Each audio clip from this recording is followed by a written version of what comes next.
biasanya nomina yang mengikuti adjektif. Misalkan the beautiful girl kayak gitu. Atau mungkin bahkan yang panjang banget ya, a very beautiful girl gitu kan. Itu jadi panjang banget dan ya itu konsepnya sama. Konsepnya beda. Jadi kalau bahasa Inggris pertama itu adjektif baru nomina, tapi kalau di bahasa Indonesia itu nomina dulu baru adjektif. Nah, bahasa Indonesia bahasa kenapa disebut juga hampir universal? Karena ya tadi ada perbedaannya juga, tapi juga ada yang sama gitu. Kayak misalkan kesamaan dari penggunaan adjektifnya. Misalkan nih, bahasa Prancis dengan bahasa Indonesia, penggunaan adjektifnya ada yang sama. Misalkan untuk bilang kucing hitam di bahasa Prancis juga sama, tinggal bilang aja chat noir gitu. Jadi kalau misalkan kita bilang kucing hitam ya berarti ya kucing dan juga hitam gitu kan, kucing hitam. Nah, kalau di bahasa Prancis ya udah berarti pakai kucing dulu terus hitam gitu kan, chat noir gitu. Oke, selanjutnya ya, jadi universal universal dan hampir universal, dan yang selanjutnya itu adalah variasi. Oke, seperti yang udah gue bilang tadi ya, bahasa ini banyak banget variasinya. Karena kenapa? Entah ini karena pengaruh dari isolasi geografis, entah ini karena perbedaan kelompok gitu kan. Ini membuat banyak sekali variasi dari bahasa.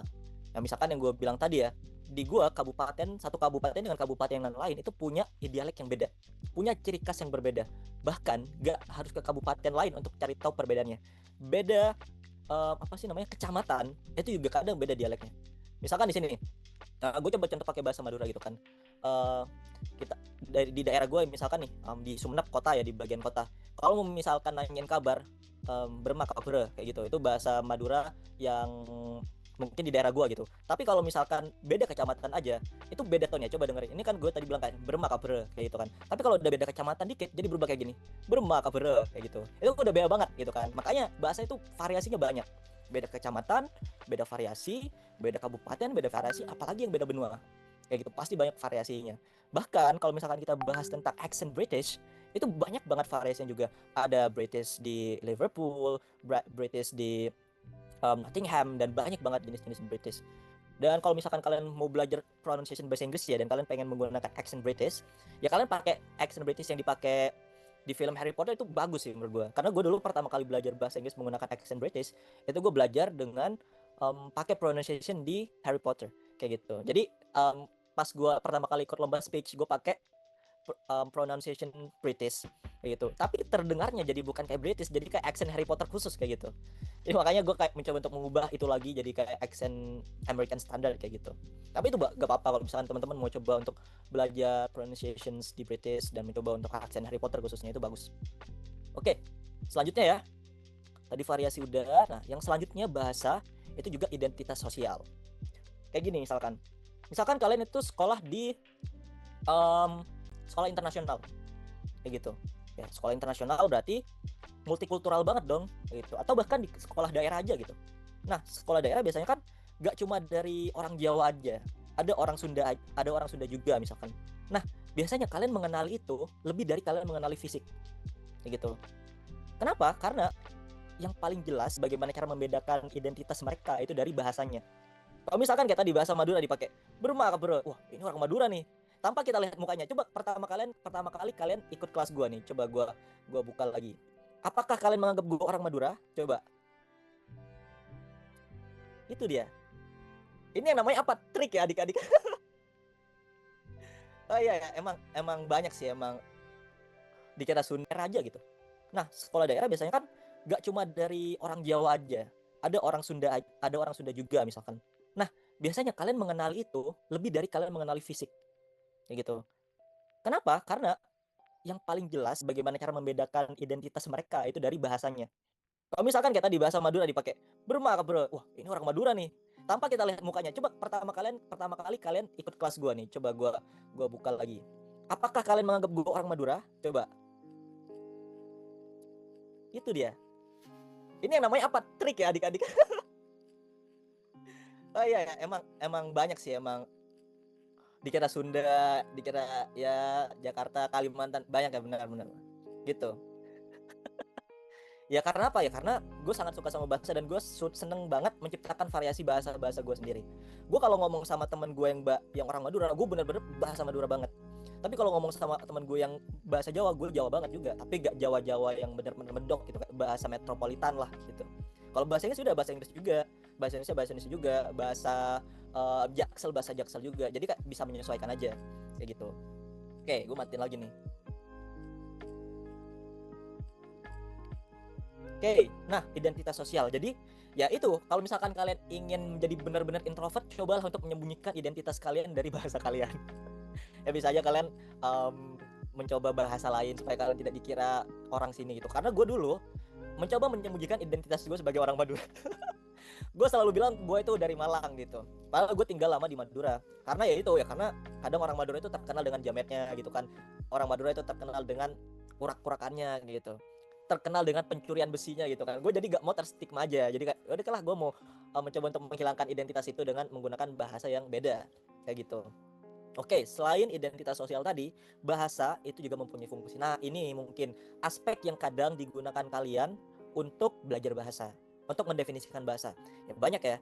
Sebenarnya bahasa itu fungsi tergantung untuk siapa, di mana, dan seperti apa bahasa yang kalian gunakan itu akan kalian ujarkan gitu. Jadi kalau misalkan tujuan kalian untuk berkomunikasi, itu merupakan salah satu fungsi bahasa juga. Kalau misalkan tujuan kalian untuk mengidentifikasi diri kalian, itu juga jadi tujuan dan fungsi bahasa. Jadi banyak banget fungsi bahasa yang bisa kalian temukan sendiri tergantung tujuannya kayak gitu. Oke ya. Jadi itu 10 aspek dan 10 uraian definisi dari bahasa yang berawal dari definisi sederhana seperti ini. Oke, karena kalian udah tahu definisi bahasa dari sudut pandang linguis, oke, sekarang gue agak akan lagi manggil kalian sebagai orang awam. Oke, gue hidupin chat dulu. Selamat. Kalian bukan orang awam lagi. Selamat. Gue kadang agak kasihan gitu kalau kalian dibilang orang awam gitu kan. Oke, karena ini fondasi yang penting banget sebelum kalian belajar bahasa Indonesia yang lebih jauh lagi, khususnya gramatikal. Itu kalau misalkan kalian kemarin ngerasa belajar bahasa, kayak misalkan belajar tentang tanda baca, terus tanda seru misalkan gitu, tanda baca, penggunaan huruf kayak gitu, itu kalian merasa itu adalah hal yang dasar, salah. Itu bukan hal yang dasar, itu adalah hal yang kompleks sebenarnya. Jadi hal yang dasar saya ini definisinya, tujuannya kayak gitu. Tapi gak apa-apa, nanti tutor-tutor di alternatif juga akan mengemas itu supaya lebih mudah dipahami dan gak akan terlalu banyak nyentuh aspek-aspek yang tidak perlu dipahami, kayak misalkan pengenalan kemarin tentang analisis wacana kayak gitu. Oke. Selanjutnya kita akan masuk ke definisi linguistik. Oke, ini mungkin akan sedikit membosankan, tapi kalian cukup pahami ini sebagai suatu hal yang sederhana. Sederhananya kayak gimana? Ya udah, linguistik adalah ilmu tentang bahasa. Jadi kalian kan udah tahu nih definisi bahasa. Jadi 10 aspek tadi itu tuh dipelajari dari linguistik kayak gitu. Jadi sebenarnya untuk membedakan istilah bahasa dan linguistik itu sederhana. Bahasa adalah objek kajiannya, sedangkan linguistik adalah alat untuk mengkaji bahasanya kayak gitu. Jadi sebenarnya kita itu belajar apa selama ini ya? Kita belajar linguistik. Karena apa ya? Karena kita mempelajari sistem tanda, kita mempelajari sistem bunyi dan mempelajari bahasa sebagai sistem itu sendiri. Makanya bahasa itu dipelajari lewat linguistik dan unsur-unsur kayak misalkan morfem, ejaan dan bagian-bagian lainnya yang bersifat kaidah, yaitu bagian dari linguistik juga kayak gitu. Nah, gimana caranya tahu bahwa ini adalah suatu hal yang bersifat ilmiah gitu kan? Karena kan suatu ilmu itu harus memenuhi 3 syarat gitu kan, yang nggak perlu gue sampein 3 syarat itu apa aja untuk bisa dinyatakan sebagai ilmu. Tapi yang jelas, linguistik itu punya pendekatan. Yang dari pendekatan ini nanti kalian bisa belajar bahwa sebenarnya di linguistik itu tidak seketat itu kok, kayak gitu. Salah satunya misalkan di sini. Pendekatan pertama, di linguistik kita itu tidak berusaha memaksakan aturan-aturan dalam kerangka bahasa lain. Ya udah, kerangka bahasa Inggris yang tadi atau mungkin kerangka bahasa Prancis yang tadi ya tidak perlu kita paksakan ke dalam bahasa Indonesia karena itu bukan pendekatan dari bahasa kayak gitu. Nah, yang selanjutnya, linguistik itu menggunakan pendekatan deskriptif bukan preskriptif. Jadi yang paling penting itu bukan apa yang menurut kita benar, tapi apa yang sebenarnya dibutuhkan, apa yang sebenarnya diungkapkan. Itu yang paling penting dari pendekatan linguistik. Jadi kita tuh sebenarnya nggak perlu sebenarnya kayak memaksakan, tapi kadang kayak kita tuh terlalu excited gitu kan untuk belajar bahasa dan akhirnya jadi polisi bahasa. Ya udah, anggaplah itu part of main-main lah gitu. Jadi nggak apa-apa. Jadi dalam linguistik kita itu tidak memaksakan apapun. Jadi yang penting lu nyaman, lu boleh pakai. Kalau lu gak nyaman ya udah lu gak pakai, dan itu belum tentu salah juga. Kayak gitu. Nah, selanjutnya, linguistik memperlakukan bahasa sebagai sistem bukan hanya kumpulan unsur-unsur yang terlepas. Ya seperti yang udah gue jelasin tadi ya. Jadi karena sebuah sistem, jadi ini bukan suatu hal yang terlepas. Jadi punya kaitan antara satu unsur dengan unsur yang lainnya. Nah, inilah pendekatan dalam linguistik juga, kayak gitu. Selanjutnya, ini masih berkaitan dengan definisi bahasa sebenarnya. Itu linguistik itu bukan suatu hal yang statis. Nah, linguistik ini mendekati bahasa dengan cara yang terus-menerus berkembang. Karena balik lagi ke definisi bahasa tadi, aspeknya bahasa bersifat produktif, bahasa bersifat unik, dan bahasa bersifat variatif.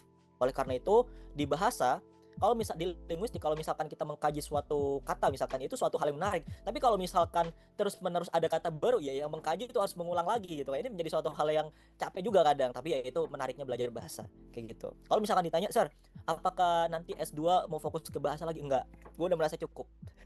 Gue pengen belajar hal baru aja ketika gue nanti udah lulus. Hal yang pengen gue banget pelajari itu adalah belajar psikologi gitu. Gue suka banget psikologi. Kalau misalkan teman-teman di sini mau masuk psikologi, ya, dan punya kesempatan untuk SNBT untuk milih psikologi, ya maksimalkan bang, karena psikologi itu ilmu yang menarik juga gitu. Dan kalau misalkan teman-teman punya pandangan untuk masuk ke linguistik, ya udah, itu suatu ilmu yang bagus juga. Intinya pemilihan jurusan kalian itu jangan ditentukan oleh faktor eksternal. Kayak misalkan apa?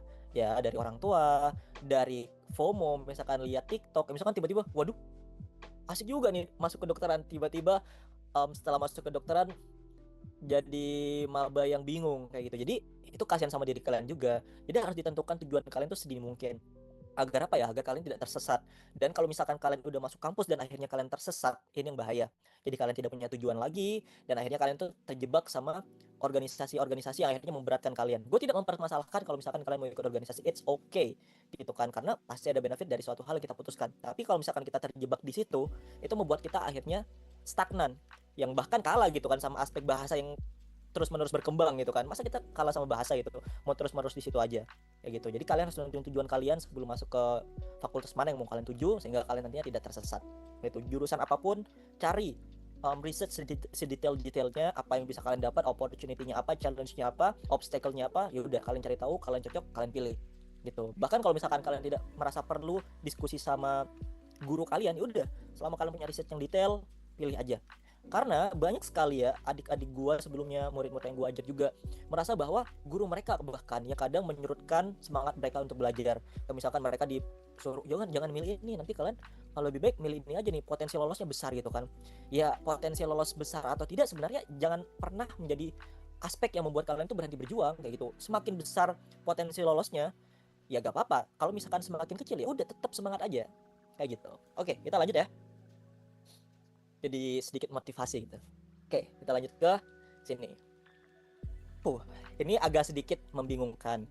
Tapi intinya ya, dari sini kita tuh akan paham ada perpaduan yang muncul dari definisi tadi dan aspek yang dipelajari dari linguistik. Tapi sebelum itu gue mau minum dulu.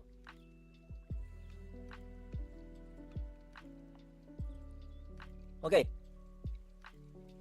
Nah. Oke. Jadi sebenarnya dari definisi tentang bahasa tadi, itu akhirnya terbentuk dua hal. Dunia bunyi dan juga dunia makna. Kenapa dunia bunyi dan dunia makna? Karena ketika kita mengucapkan sesuatu, pasti ada makna yang terbentuk, ada tujuan yang terbentuk. Kayak gitu. Akhirnya ketika dua bagian ini bersatu, muncullah yang namanya struktur bahasa. Kayak gitu. Yang akhirnya struktur bahasa ini menciptakan subsistem baru dalam sistem yang udah ada. Akhirnya muncullah leksikon, akhirnya muncullah gramatika, akhirnya muncullah fonologi. Gitu. Sebenarnya dua aspek ini punya kajian yang berbeda. Gitu. Tapi karena mereka bersatu, karena mereka adalah suatu sistem yang menyatu, akhirnya mereka tuh menciptakan suatu hal baru juga. Kayak gitu. Dunia bunyi. Nah, dunia bunyi, ilmu tentang bunyi itu sebenarnya dipelajari dalam fonologi. Kayak gitu. Nah, untuk dunia makna, ilmu yang mempelajari tentang makna dalam bahasa itu dipelajari dalam semantik. Kayak gitu. Nah, dari perpaduan semantik dan juga fonologi ini akhirnya muncullah subsistem leksikon, gramatika, dan fonologi. Leksikon tentang perbendaharaan kata, gramatika tentang pembentukan kata, gitu. Oke, kita lanjut ya. Itu memaksakan Madura. Karena ya itu ya, karena kadang orang Madura itu terkenal dengan jamet. Dan kemarin ngerasa belajar bahasa, kayak misalkan belajar tentang tanda baca, terus tanda seru misalkan gitu, tanda baca, penggunaan. Selanjutnya kita akan masuk ke definisi linguistik. Oke, ini mungkin akan sedikit membosankan, tapi kalian cukup pahami ini sebagai suatu hal yang sederhana. Sederhananya kayak gimana? Ya udah, linguistik adalah ilmu tentang bahasa. Jadi kalian kan udah tahu nih definisi bahasa. Jadi 10 aspek tadi itu tuh dipelajari dari linguistik kayak gitu. Jadi sebenarnya untuk membedakan istilah bahasa dan linguistik itu sederhana. Bahasa adalah objek kajiannya, sedangkan linguistik adalah alat untuk mengkaji bahasanya kayak gitu. Jadi sebenarnya kita itu belajar apa selama ini ya? Kita belajar linguistik. Karena apa ya? Karena kita mempelajari sistem tanda, kita mempelajari sistem bunyi dan mempelajari bahasa sebagai sistem itu sendiri. Makanya bahasa itu dipelajari lewat linguistik dan unsur-unsur kayak misalkan morfem, kayak misalkan ejaan dan bagian-bagian lainnya yang bersifat kaidah, yaitu bagian dari linguistik juga kayak gitu. Nah, gimana caranya tahu bahwa ini adalah suatu hal yang bersifat ilmiah gitu kan? Karena kan suatu ilmu itu harus memenuhi 3 syarat gitu kan, yang nggak perlu gue sampein 3 syarat itu apa aja untuk bisa dinyatakan sebagai ilmu. Tapi yang jelas linguistik itu punya pendekatan, yang dari pendekatan ini nanti kalian bisa belajar bahwa sebenarnya di linguistik itu tidak seketat itu kok kayak gitu. Salah satunya misalkan di sini pendekatan pertama, di linguistik kita itu tidak berusaha memaksakan aturan-aturan dalam kerangka bahasa lain. Ya udah, kerangka bahasa Inggris yang tadi atau mungkin kerangka bahasa Prancis yang tadi ya tidak perlu kita paksakan ke dalam bahasa Indonesia, karena itu bukan pendekatan dari bahasa kayak gitu. Nah, yang selanjutnya, linguistik itu menggunakan pendekatan deskriptif bukan preskriptif.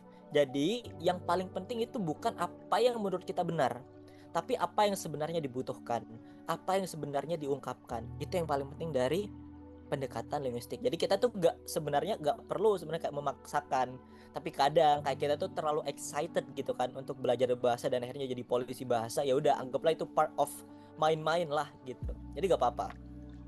Jadi dalam linguistik kita itu tidak memaksakan apapun. Jadi yang penting lu nyaman, lu boleh pakai.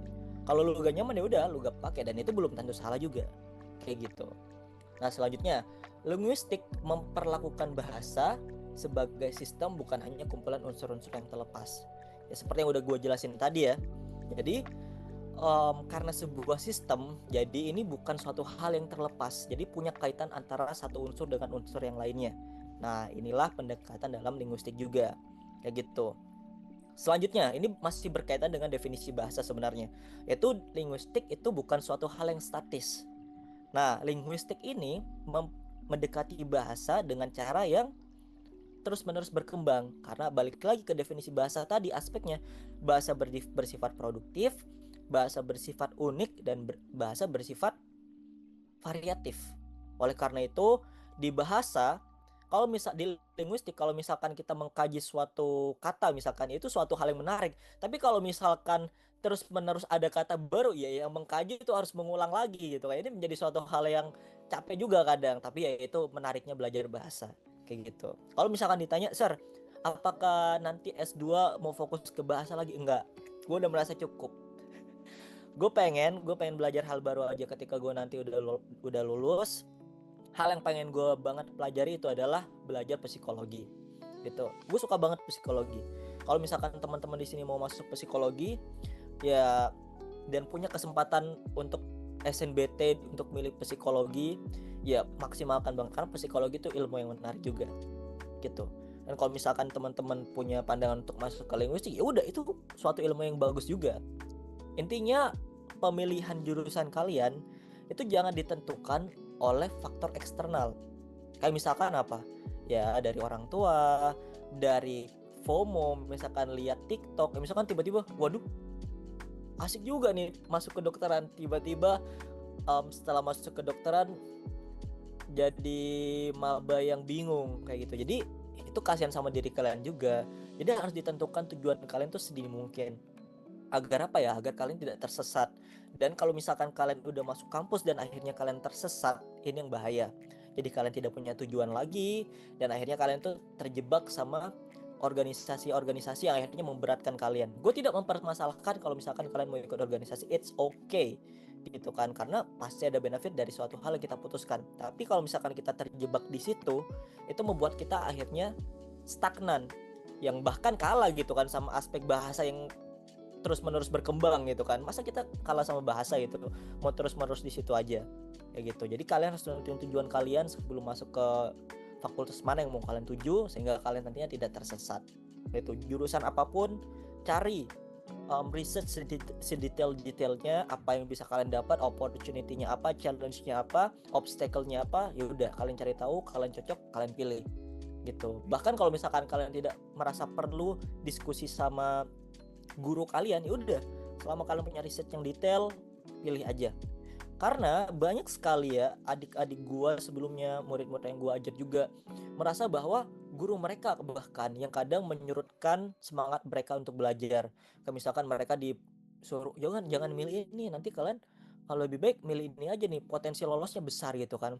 Ya, potensi lolos besar atau tidak sebenarnya jangan pernah menjadi aspek yang membuat kalian tuh berhenti berjuang kayak gitu. Semakin besar potensi lolosnya, ya gak apa-apa. Kalau misalkan semakin kecil, ya udah tetap semangat aja kayak gitu. Oke, kita lanjut ya. Jadi sedikit motivasi gitu. Oke, kita lanjut ke sini.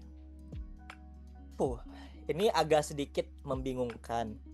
Tapi intinya dari sini kita tuh akan paham ada perpaduan yang muncul dari definisi tadi dan aspek yang dipelajari dari linguistik. Tapi sebelum itu gue mau minum dulu.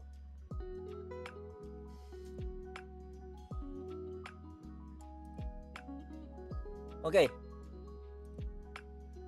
Nah,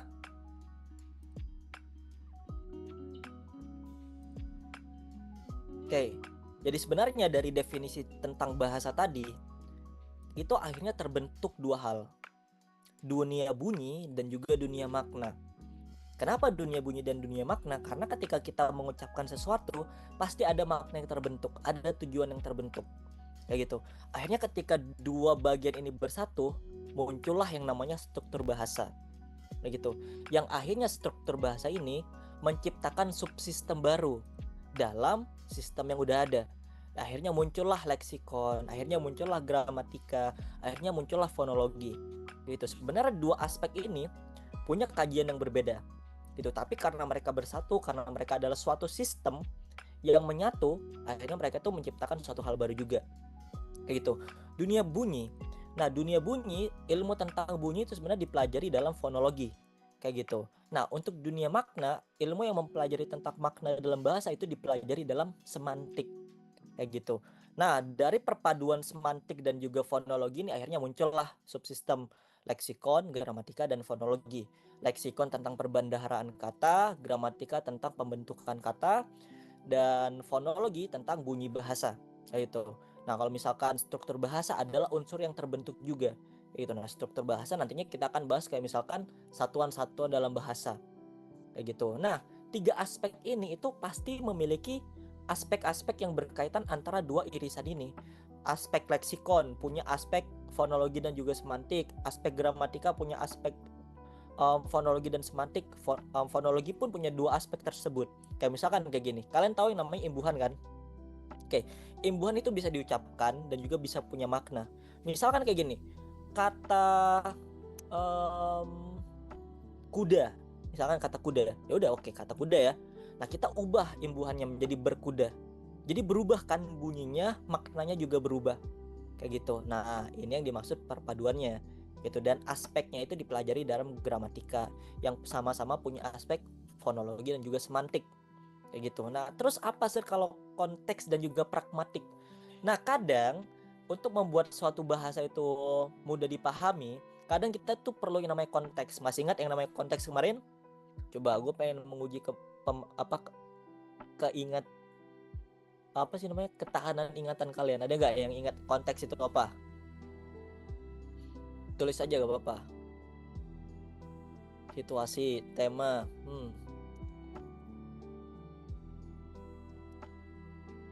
latar belakang. Oke, sip, cukup. Berarti mantap ya, masih ingat. Ya sederhananya latar belakang gitu. Jadi kalau misalkan kalian tanya tentang lu ngomong konteksnya apa sih gitu kan, ya udah lu tanyain balik aja, emang lu tahu artinya konteks? Pasti udah gak tahu. Jadi bisa saling balas-balasan gitu. Ya udah kalau mereka nanya ke kita tinggal balas aja. Ya konteks adalah unsur fisik dalam kebahasaan. Kayak gitu. Ya udah, wow lu keren banget deh. Ya, oke, kita balik lagi ya. Jadi kalau misalkan kita bahas tentang sistem bahasa, ada unsur-unsur di luar sistem itu sendiri, yaitu namanya konteks dan pragmatik. Itu kan ya, pragmatik ini berkaitan dengan seperti misalkan sopan santun dalam bahasa. Misalkan kayak penekanan, stressed word gitu misalkan ya. Misalkan kalian mau bilang kata bahasa Indonesia apa ya? Misalkan pengucapan kata di bahasa Madura tuh ada yang namanya kalau kambing tuh bahasanya embi gitu kan, ada penekanan embi gitu kan, kayak embi itu kan penekanan. Nah itu unsur pragmatik, jadi unsur ekstra di luar extraordinary itu bukan extraordinary. Pokoknya intinya itu hal di luar sistem bahasa ini, kayak itu tetap jadi suatu unsur dari bahasa sendiri kayak gitu. Oke, jadi dari sini kita paham bahwa intinya bahasa ini, struktur bahasa itu tercipta akibat adanya dunia bunyi dan dunia makna. Itu cukup di situ. Jadi kalau misalkan kalian bingung dari irisan ini seperti diagram Venn gitu kan, ini bukan soal PPU teman-teman. Ini adalah dunia bunyi dan dunia makna yang bergabung akhirnya membentuk suatu struktur bahasa kayak gitu. Oke, selanjutnya, nah ini sedikit storytelling ya. Sekarang storytelling time nih.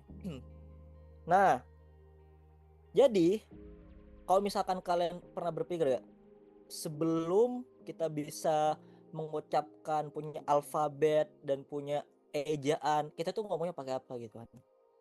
Pasti teman-teman bilang bahwa ya mungkin biasanya tuh ada meme ya, kayak misalkan foto apa, ini adalah foto kamera pertama di dunia. Terus ada meme foto yang digunakan saat itu gitu kan. Ternyata fotonya adalah apa, mata gitu kan misalkan. Ya kayak gitu. Nah, tapi sebenarnya kalau dalam aksara gitu kan, sebelum ada yang namanya tulisan, ada yang namanya aksara. Kita tuh masuk ke zaman yang namanya praaksara. Gitu. Zaman dimana kita tuh tidak menggunakan tulisan untuk berkomunikasi. Ya kita menggunakan apa? Menggunakan lisan. Makanya kenapa dari bahasa, hal yang paling primer dari bahasa itu adalah bunyi, bukan tulisan. Gitu.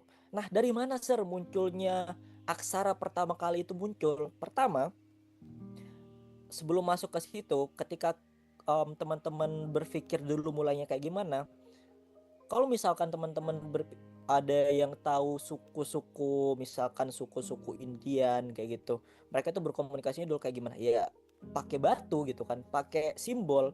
Misalkan gue coba gambar di sini nih, misalkan mereka itu mau menandakan berkomunikasi, mau ngasih tahu ada bahaya gitu kan, misalkan jangan naik gunung gitu kan. Ya misal mereka tuh biasa menggambar, jangan kayak gini, set set set set set set set set set set set. Nah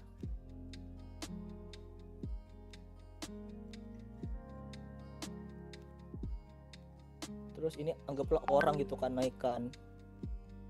Nah terus ada lagi di sini gambar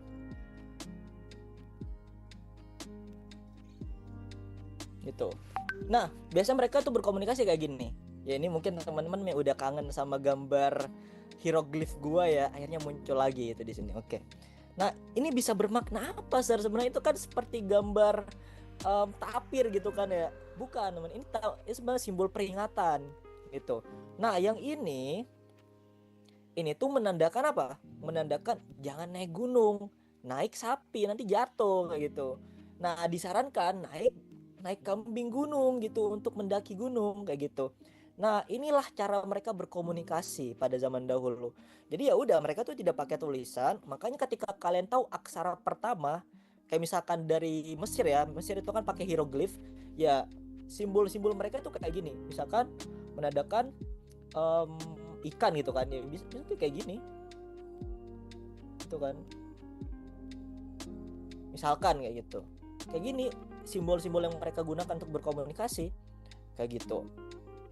Nah setelah perkembangan ke masa aksara dan akhirnya simbol-simbol ini juga akhirnya termodifikasi, muncullah aksara gitu.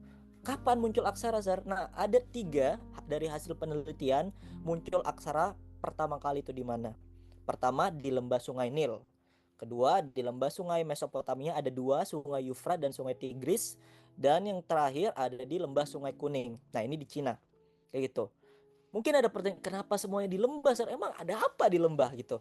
Nah, pada zaman dahulu, ketika kita semakin dekat dengan sumber air, kita tuh akan semakin mudah berakomodasi, pindah-pindah mudah, nyari makanan mudah, mandi mudah, kayak gitu.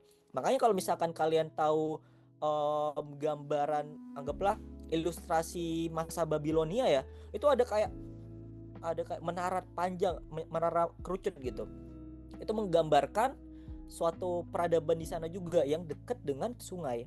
Ya karena kemudahan aksesnya. Bahkan kalau misalkan teman-teman pernah nonton YouTube, mungkin tahu bagaimana cara Mesir itu dibentuk, entah ini konspirasinya atau apa. Piramid Mesir itu dibangun dengan menggunakan air juga kan. Kayak misalkan disusun menggunakan air yang diturunkan gitu. Nah, gimana caranya mereka dapat air ya? Mereka pasti dekat sama sungai-sungai kayak gitu. Nah, terus ada lembah Sungai Kuning. Ini di Cina ya. Gue kurang tahu detailnya kayak gimana, tapi istilahnya kayak gini lah, gambarannya tuh kayak semakin dekat sama peradaban pada masa lama, pada masa lampau, itu tuh deket banget sama yang namanya sungai kayak gitu. Nah, dari sini, dari tiga asal muasal ini, akhirnya tuh mereka berkembang itu. Dan bahkan secara gak langsung bahasa Jawa, aksara Jawa, kalau dilihat dari turun temurunnya itu berasal dari mana? Coba menurut kalian bahasa Jawa itu turun temurunnya dari mana? Oh, gue lupa. Dari tiga ini bahasa Jawa itu dari mana? Dari Cina. Ada gak nih yang mau berani on mic gitu? Untuk mungkin mau ngasih keberanian untuk menjawab gitu kan, ya salah gak apa-apa gitu, wajar gitu kan.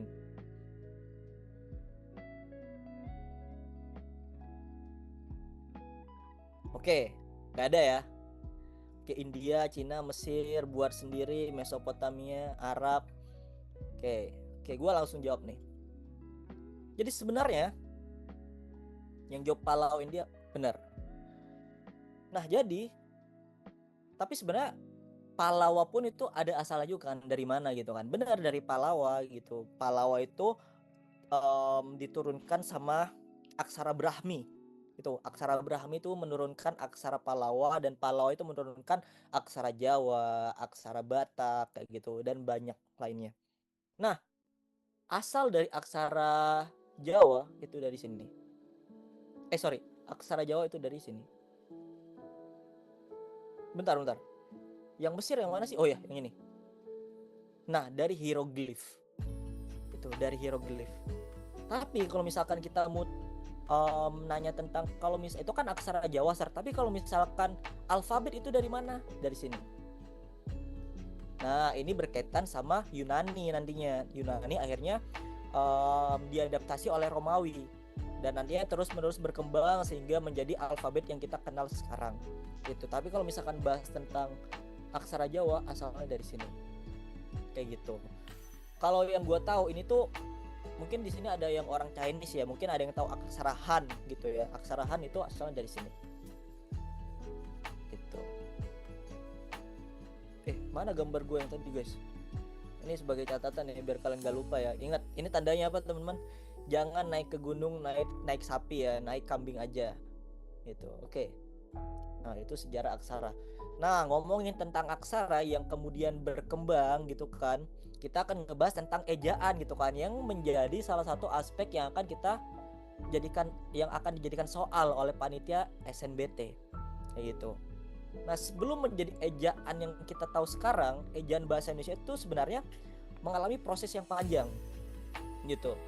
Nah, pertama kali, karena kan aksara itu banyak banget kan, apalagi di Indonesia gitu.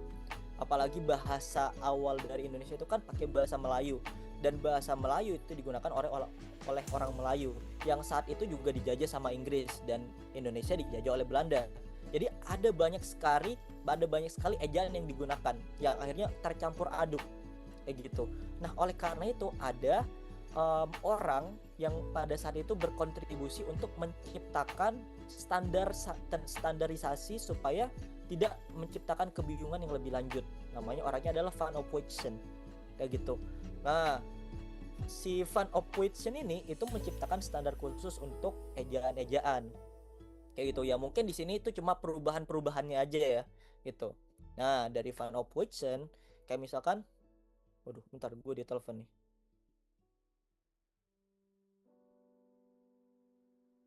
Waduh, mama gue ngapain nelfon gue? Oke. Nah, dari Van Ophuijsen ini itu awalnya kan ini kan 1901 berarti Indonesia belum merdeka nih.